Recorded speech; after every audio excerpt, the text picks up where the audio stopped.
সুদী ব্যাংকে আমার 10 বছর মেয়াদি ডিপিএস করা আছে, বর্তমানে সেটা 8 বছর পূর্ণ হয়েছে। আমি এখন সুদের ভয়াবহতা সম্পর্কে জানতে পারছি। আমার কি এখন এই ডিপিএস ভেঙে দেওয়া জরুরি, নাকি বাকি 2 বছর পূর্ণ করে ভাঙতে পারবো? এখন ভেঙে দিলে মূল টাকাটা কেবল পাবো, কোনো ইন্টারেস্ট পাবো না। এতে সুদী ব্যাংক লাভবান হবে, কিন্তু গরিবের হক তো নষ্ট করা হবে। তাই এখন আমার কি করা উচিত? আমরা জানি তালাক নিন্দনীয় কাজ। জানার বিষয় হলো কি কি কারণে তালাক দেয়া যায়।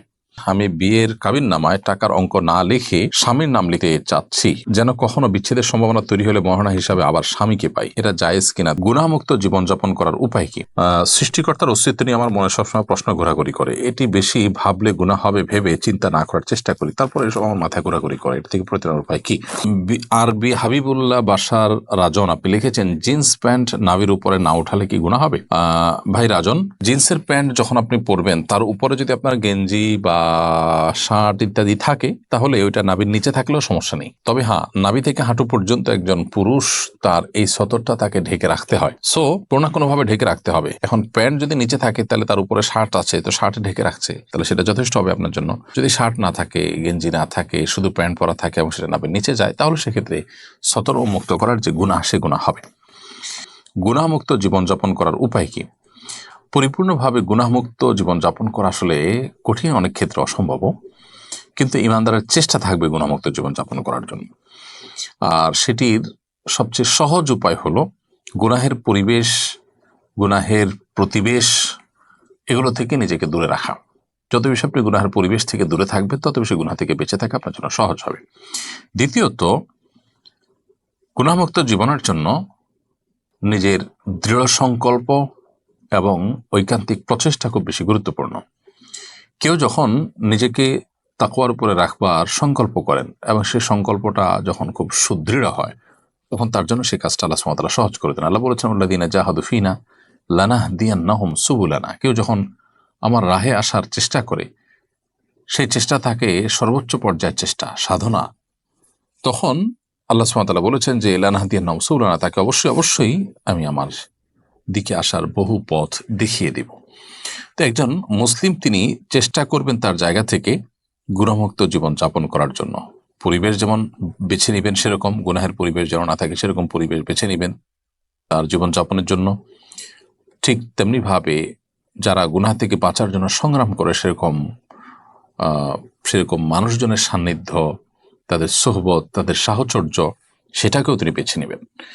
গুনাহগারদের সাহচর্য থেকে তিনি বেঁচে থাকবেন। ঐকান্তিক প্রচেষ্টা আর দৃঢ় সংকল্প থাকবে।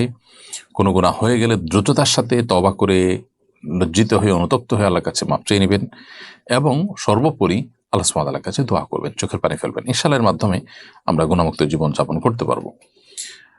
আমিদুর রহমান আপনি লিখেছেন, একটি সুদী ব্যাংকে আমার 10 বছর মেয়াদি ডিপিএস করা আছে, বর্তমানে সেটার 8 বছর পূর্ণ হয়েছে। আমি এখন সুদের ভয়াবহতা সম্পর্কে জানতে পারছি। আমার কি এখন এই ডিপিএস ভেঙে দেওয়া জরুরি, নাকি বাকি 2 বছর পূর্ণ করে ভাঙতে পারবো? এখন ভেঙে দিলে মূল টাকাটা কেবল পাবো, কোনো ইন্টারেস্ট পাবো না। এতে সুদী ব্যাংক লাভবান হবে, কিন্তু গরিবের হক তো নষ্ট করা হবে। তাই এখন আমার কি করা উচিত? দেখুন, সুদের কারবার করে তারপর গরিবের উপকার করা, এটার কোনো প্রয়োজন নেই। আমরা অনেকেই ভুলটা করি। আমাদের কাছে অনেকে এও প্রশ্ন করেন যে আমি কোন একটা ব্যাংকে রাখলে ইন্টারেস্ট কম পাবো, আরেক ব্যাংকে টাকা রাখলে ইন্টারেস্ট বেশি পাবো। তো আমি বেশি পাবো যে ব্যাংকে, সেখানে টাকাটা রেখে যদি আমি মুনাফা নেই, তাহলে সেই মুনাফার টাকা তো গরিবের বেশি উপকার হবে, এটা জায়েজ হবে কিনা? তো আমরা এর উত্তরে বলেছি না, আপনার জন্য সুদী ব্যাংকে লেনদেন করাই জায়েজ নয়। আপনি সুদের কারবার করে টাকাটা নিজে খাবেন না, আরেকজনকে দিবেন, কারবারটা তো আপনি করলেন, চুক্তিটা আপনি মেনে নিলেন। আল্লাহ তাআলা সুদ খেতে যেমন নিষেধ করেছেন, সুদের কারবার, সুদের চুক্তি, সুদের লেনদেনকে মেনে নেওয়া বা এটার সাথে সম্পৃক্ত হওয়াটাকেও নিষেধ করেছেন। সুদের সাথে সংশ্লিষ্ট সকলের প্রতি এই জন্য তো লানত বর্ষিত হয়। যে সুদ লিখলো, সে সুদের সাক্ষ্য দিল, বিভিন্নভাবে ইনভলভ হলো, তাদের সবার প্রতি লানত বর্ষিত হয়। যার কারণে আপনার জন্য উচিত হবে 8 বছর হলেও আপনি এখনই ফিরে আসা। এতে সুদের যে টাকাটা পেতেন আর 2 বছর পরে, সেটা আপনি পাবেন না। তো এটা পেলে তো আপনার বিশেষ কোনো লাভ নেই, কিন্তু 2 বছর আপনি গুনাহের মধ্যে থাকবেন। 2 বছর আপনার মৃত্যু হলে কি হবে? তাছাড়া আপনি ইচ্ছাকৃতভাবে কন্টিনিউ কিভাবে করতে পারেন? আল্লাহ তাআলা কোরআনে কারিমে বলেছেন, ফামান জাআহু মাউইযাতুম মির রাব্বিহি ফান্তাহা ফালাহু মা সালাফ। সুদের কারবার, সুদের লেনদেন, সুদের ভয়াবহতা, এগুলো নিয়ে আলোকপাত করার পর আল্লাহ বলেছেন, কারোর কাছে সুদের ভয়াবহতার বিষয়ে যখন আল্লাহর তরফ থেকে নাসিহা এলো, তিনি যখন কোরআন হাদিসের নির্দেশনা জানতে পারলেন, তিনি এই ভয়াবহ গুনাহ থেকে সরে এলেন, তখন তার পূর্বে যেগুলো আছে সেগুলো আল্লাহ রাব্বুল আলামিন রিকভার করবেন, মাফ করবেন এবং সেগুলো তার জন্য আল্লাহ তাআলা ক্ষমা করার কারণে, সেগুলো ভোগের কারণে তার গুনাহ হবে না। বাট আপনার কাছে নাসিহা এলো, তারপরও আপনি কন্টিনিউ করলেন, তাহলে সেটার দায়িত্ব কিন্তু কোরআন হাদিসে কোথাও কোনটার আলোকে আল্লাহ রাব্বুল আলামিন নেননি। তার মানে সেগুলোর দায় আপনাকে বহন করতে হবে। সেজন্য আমাদের পরামর্শ হবে যে এই পর্যায়ে হলেও আপনি আপনার এই চুক্তি শেষ করে ফেলুন এবং গুনাহ থেকে বেরিয়ে আসুন। জান্নাতুল ফেরদাউস আপনি আমাদের ইউটিউব চ্যানেলে লিখেছেন, আমি বিয়ের কাবিননামায় টাকার অঙ্ক না লিখে স্বামীর নাম লিখতে চাচ্ছি,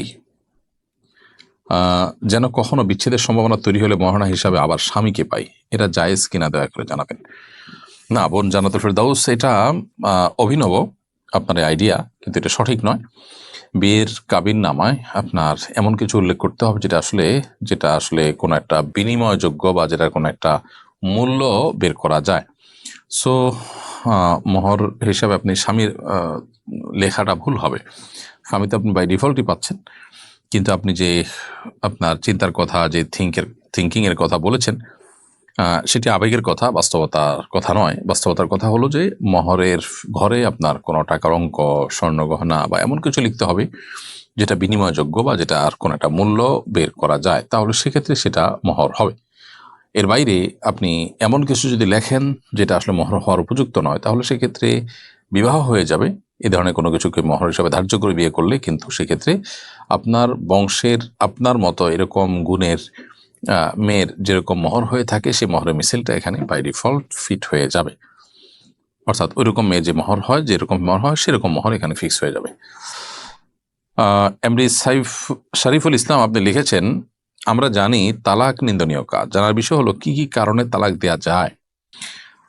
প্রথমত, যখন স্বামী স্ত্রী উভয়ে নিজেদের মধ্যকার সম্পর্কটা দেখতে পাবেন যে শীতল থেকে শীতল হয়ে যাচ্ছে এবং একটা সময় গিয়ে জমাট বেঁধে গেছে, কোনোভাবে আর সেই সম্পর্ক ভালো হওয়ার মতো নেই, বরং সেই সম্পর্ক থেকে আল্লাহর অবাধ্যতার পথে যাওয়ার ভয় বা শঙ্কা যদি তৈরি হয়, আল্লাহ সুবহানাহু ওয়া তাআলা কোরআনে কারিমে সেটাকে বলেছেন যে ফাইন খাফা আল্লা ইউকিমা হুদুদাল্লাহ, স্বামী স্ত্রী উভয় যদি আল্লাহর সীমানাটাও আর রক্ষা করতে পারবেন না মনে হচ্ছে, সীমা ছাড়িয়ে চলে যাবে, সেটা গালাগালি, হত্যা, খুন খারাপি বা আইন হাতে তুলে নেওয়া, এরকম পরিবেশ পরিস্থিতি হওয়ার আশঙ্কা যদি তৈরি হয়, তাহলে সেক্ষেত্রে উভয় পরিবারের দুজন বসে মিটমাট করার চেষ্টা করবেন। তাতেও যদি সমস্যার সমাধান না হয়, পরবর্তীতে তালাকের দিকে তারা যেতে পারেন।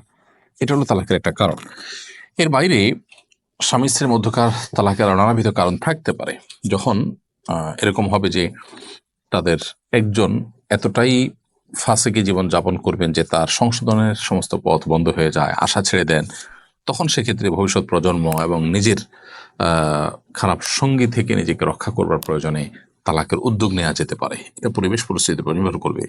কখনো কখনো বনিবর্ণনা না হতে যদি ওই পর্যায়ে চলে যায়, তাহলে সেক্ষেত্রে তালাকের সিদ্ধান্ত নেওয়া যেতে পারে। এস কে ইলিয়াস আলী আপনি লিখেছেন, আমি দুইটা জুম্মাবারে খতিব সাহেবকে দেখলাম একই খুতবা পড়তে, এটা কি ঠিক নাকি ভিন্ন ভিন্ন খুতবা পড়া উচিত?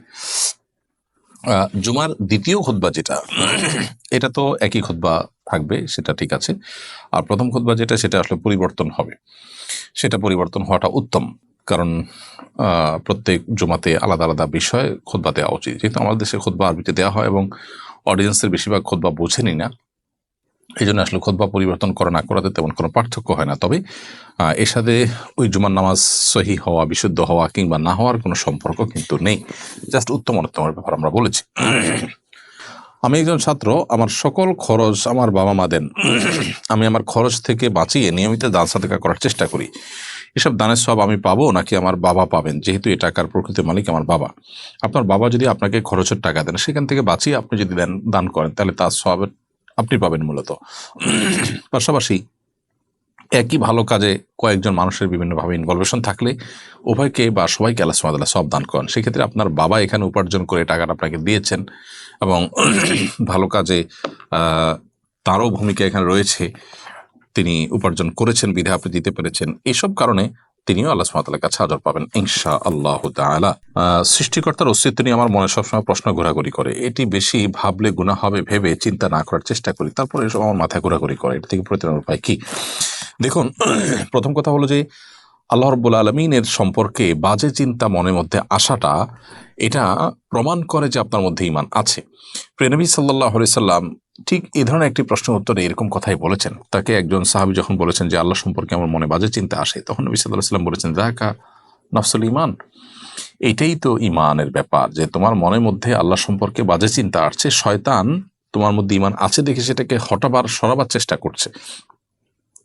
শয়তান যে আমার ঈমানকে বিদরিত করবার চেষ্টা করছে, এটা দেখে আল্লাহ সুবহানাহু ওয়া তাআলার প্রতি ঈমান আরো বৃদ্ধি হওয়া উচিত। কোনো বেঈমানের মনে এরকম চিন্তা সাধারণত আসে না। যিনি ঈমানদার তার মনে এই চিন্তাগুলো আসে। ব্যাপারটা হলো এরকম যে কারোর ঘরে যখন সম্পদ থাকে সেখানে চোর ঢোকে, আর যখন কোথাও সম্পদ নেই সবাই জানে সেখানে কিন্তু চোর প্রবেশ করে না। চোর প্রবেশ করাটা সেই ঘরে সম্পদ থাকার ইন্ডিকেট বা ইঙ্গিত বহন করে। এজন্য এটা নিয়ে খুব বেশি অরিড হওয়ার প্রয়োজন নেই। এরকম কোনো চিন্তা, খারাপ চিন্তা মনে আসলে আপনি বাম দিকে প্রতীকী থুতু 3 বার থুতু ফেলবেন, প্রতীকী থুতু, এবং সেই সাথে আমানতু বিল্লাহি ওয়া রাসূলিহি, আল্লাহ এবং তার রাসূলের প্রতি আমি ঈমান আনলাম, এরকম বাক্য আপনি উচ্চারণ করবেন। ইনশাআল্লাহ আল্লাহ তাআলা আপনাকে পানাহ দিবেন। সেই সাথে আউযু বিল্লাহি মিনাশ শাইতানির রাজীম বা বিতাড়িত শয়তান থেকে আমি আল্লাহর পানাহ চাই, এই বাক্য আপনি পাঠ করবেন। ইনশাআল্লাহ এর মধ্য দিয়ে আশা করা যায় আল্লাহ তাআলা আপনাকে হেফাজতে রাখবেন, কারণ এগুলো শয়তান থেকেই এই কুমন্ত্রণাগুলো আসে, বিধায় শয়তান থেকে আমরা বাঁচার জন্য চেষ্টা করব।